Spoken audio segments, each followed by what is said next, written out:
The word gospel means ghost spell or spell of the ghost, which is the same as spell of God, a tricker. Just look how they misuse words to trick you.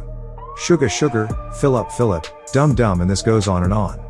In Revelation 18:23 for the word sorcery, in Greek you will find the word pharmakia from the root word pharmakias, which is the word pharmacy. The word means the use or administering of drugs. Read it for yourself in the Greek and right translation. Revelation 18:23, and the light of a candle shall shine no more at all in thee, and the voice of the bridegroom and of the bride shall be heard no more all in thee, for thy merchants were the great men of the planet earth, for by thy sorceries were all Gentile nations deceived. Right translation in Greek by Netter, Ephrodiatum Ray. So according to the Bible, when you go to the pharmacy to buy drugs you are going to a sorcerer. This is just another play on words that they use to deceive you and keep you worshipping them in one of their many forms. But remember, the meaning or definition of God is not what's given in their dictionaries and other religious books. The definition of God is given in this booklet, and the nature of God is explained in this booklet. One knows the nature of God by knowing the nature of the white race. The etymological or original meaning of the name Jesus is gases, conscious fire gases. In other words, Jesus is six ether, and was called Baal, Satan, God, Devil, Shaitan, Tagat, Iblis, Canas, Dagon, Bebel, etc. In Western Asia, Sol, Jupiter, Zeus, Lord, Bacchus, etc. In other parts of Asia and the East Indies, Krishna.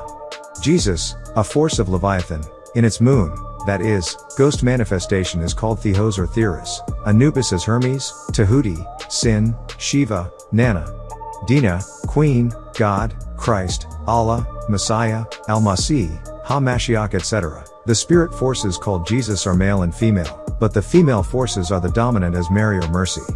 Most other Tamahu people accept the false Jesus because they found out it produces ghost, and ghost is their sustainer and creator, being the living as lepers.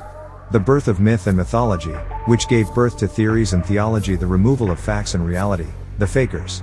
Their false Tamahu Jesus, who is really a Jehovah, Zeus in short, it becomes Jah Zeus, Jesus.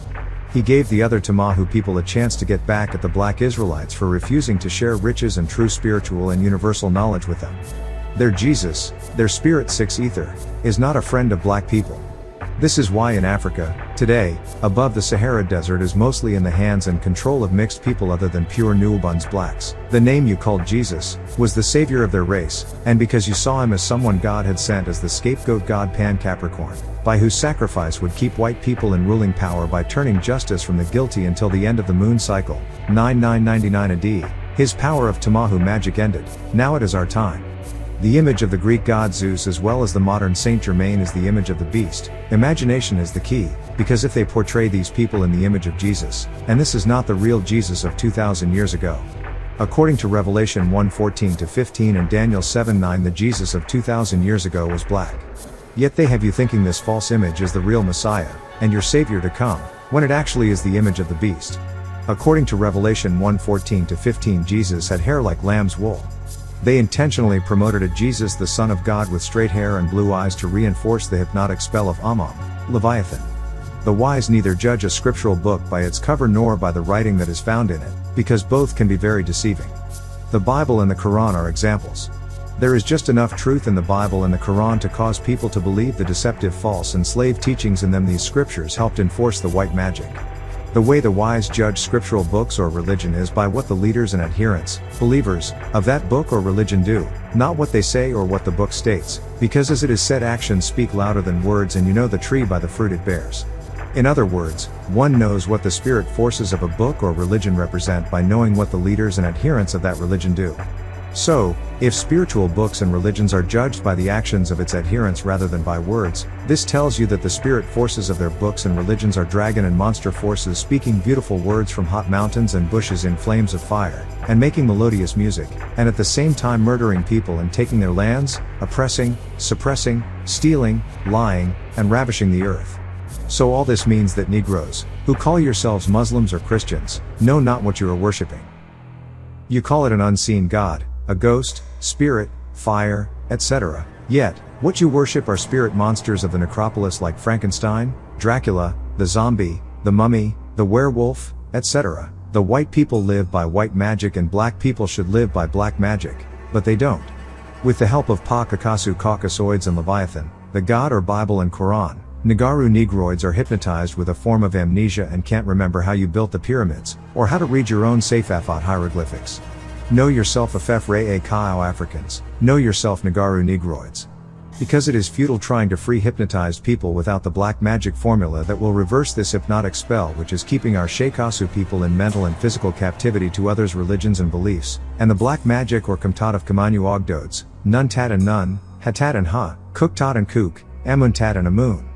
However, blacks are living by white magic, a spell of ghost or gospel, ghost spell, under the white and Indo-Arab religions called Christianity, Islam, and their trick knowledge called the media. They have their face in your face all day on television, from the time you get up in the morning until the time you go to sleep, and they even get into your dreams. They make sure they are in every facet of your life. They are on videos, in movies, they are the newscasters, your teachers, the judges, the TV evangelist, the preachers, the soap opera stars, they are in the commercials, and anything else you can name. This is their master technology of the hypnotic spell. Everywhere you look you see them doing everything, even the cartoons now are them. If you remember old cartoons from 40 years ago, the cartoons were animal characters like mice, birds, cats, ducks, puppies, bears and things of that such. Nowadays, cartoons are little Tamahu wild and rude kids like the Rugrats and Pokemon.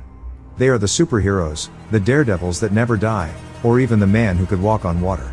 In the Christian and Judaic world all the characters are Tamahu, Jesus is them. They make movies about the Bible and all of the main characters like Jesus, Moses, Abraham, and Adam are always Tamahu. However, all of the servants are always black. When the facts are just the opposite.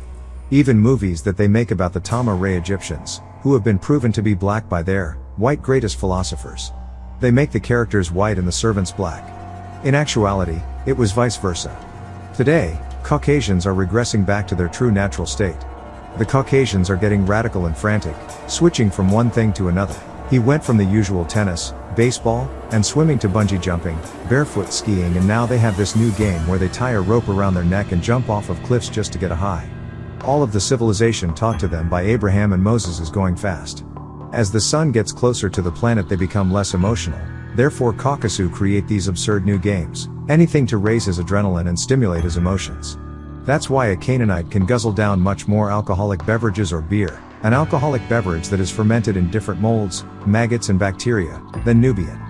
This is because Nubians are ether beings. Nubians naturally have ether in their systems. The ethereal body is the shell of your soul. Nubians have an etheric cord that connects them to the spiritual etherical plane, which when it's cut, it allows you to live an extended and independent ethereal life. While on the other hand Canaanites don't have any etherical attachments, so they tend to be able to consume much more alcohol than Nubians before they get intoxicated. When Nubians take alcohol tests they automatically fail because of the natural ether in their body. The solar plexus is the seat of a literal fire located at the great lobe of the liver that's burning inside of you and I. Firstly, notice the word solar. It comes from the Latin word sol meaning the sun with the suffix r. The solar plexus is one of the 7 seats in the human body that enables man to live. The 7 seats are called chakras. Chakras in the Ashuric Syriac, Arabic, language is Urosh. The 7 seats superimpose major endocrine glands, the hypothalamus gland, the pituitary gland, the thyroid and parathyroid gland, the adrenal gland, the pancreas, and the gonads. These glands work off of electromagnetic impulses received by the cerebrospinal system which illuminate different colors of light, some called the aura or in the Ashuric Syriac, Arabic, language Halid. The chakras enable man to be in tune with the spiritual world, also called the astral plane or the ethereal world, which is the third of the 7 planes where emotions are manifested and all desires are exhausted. The light is a gift from the Most High channeled through human beings by the Anunnaki El-Kedir, connecting the physical body to the spiritual body by way of the etheric cord. The light is mentioned several different occasions in the Bible and the Quran and is not overstood. Matthew 6:22, the light of the body is the eye, if therefore thine eye be single, thy whole body shall be full of light. Luke 11:34-35, the light of the body is the eye, therefore when thine eye is single, thy whole body also is full of light, but when thine eye is evil, thy body also is full of darkness. Take heed therefore that the light which is in thee be not darkness. Proverbs 20:27, the spirit of man is the candle of the Lord, searching all inward parts of the belly. In the Quran of the Muhammadans chapter 15 verse 27 the light is called Nar el-Samuel, meaning illuminated poison. They called it a smokeless fire, from which Sama El or Halil son of Shakar was created from. El's Holy Quran 54:27, original order, and John Wee, the Elohim, Anunnaki created him from before the recreation period from fire, the sun cycle Al-Samum the poisonous Samael. Right translation in Ashuric Syriac, Arabic, by Dr. Malachi Z. York. John 1:3-5, all things came into being by way of him, and apart from him was not anything that came to be exist. In him was life, and the life was the light force of human beings. And the light force shine in the darkness, and the darkness has never been able to put it out, or comprehend it. Right translation in Greek by Dr. Malachi Z. York. The book of Genesis chapter 1 verse 16 speaks about two lights being created, and I quote, "And God made two great lights, the greater light to rule the day, the lesser light to rule the night. He made the stars also." Right in the beginning they say that he created two lights, which is the greater light and the lesser light. According to Clark's commentary page 35, the book of Genesis, chapter 1 verse 16, it states, and I quote, "And God made two lights." Moses speaks of the sun and moon here, not according to their bulk or solid contents, but according to the proportion of light they shed on the earth. They say one of the lights created is the sun and the other light is the moon. But that's scientifically incorrect. Why? Because the moon does not have its own light, the moon is dependent on the sun, for it is non-luminous, and I repeat, it doesn't have its own natural light. The sole source of the moon's heat is derived from its illumination by the sun, simply meaning the moon gets its light from the sun. So when you identify the greater light as the sun, that's fine. Now I want you to tell us, people of the sun, then where is the lesser light? Inside of you. A divine spark reflected from the Most High, they call it soul. Even the Christians know it, that's why in some pictures they depict Jesus with one hand raised and the other hand pointing towards his solar plexus, and other pictures have a heart with light emanating from it, both representing the light in you. In order to light a fire, you need oxygen. In order to sustain life, you need to breathe in oxygen. When fire burns, it gives off the gas carbon. When you exhale, you give off carbon dioxide. So when oxygen burns a certain substance, it gives off carbon, and when you breathe in oxygen and you give off carbon dioxide, then something must be burning inside to get the same effect. When you drink an alcoholic beverage, what is your first reaction? You feel a burning sensation in the center of your chest and you feel heat, correct? This is the effect you get from the alcohol and the light. If you pour alcohol on a fire, the flame grows. When you die, and the light in the life of your body is out, your body becomes cold because your pilot is no longer lit, which is why Nubians are warm-blooded and Canaanites are cold-blooded. However, the Canaanite is not going to teach you this. What they will do is, they will teach you about the circulatory system and the respiratory system, and then combine the two and tell you about a fusing of liquids into oxygen in our lungs. This oxygen is what keeps the fire lit. If you light a match and then pass gas, flatulence, in front of it, the fire from the match will expand the flame. This happens because the wind of a flatulence is made up of oxygen and the element methane, which is a combustible natural gas. For example, when you go to the supermarket and buy a fresh piece of animal flesh, or what appears to be fresh because they just injected fresh blood into it, and you come home and put the meat on a hot pan, all of a sudden a big flame shoots out and then it calms down. Some people say that's because of the blood or liquid and the oil. That's not true. That's because inside the blood of animals there is an acid that transforms itself into something that can be ignited, which the so-called scientists cannot explain, which is called spontaneous combustion.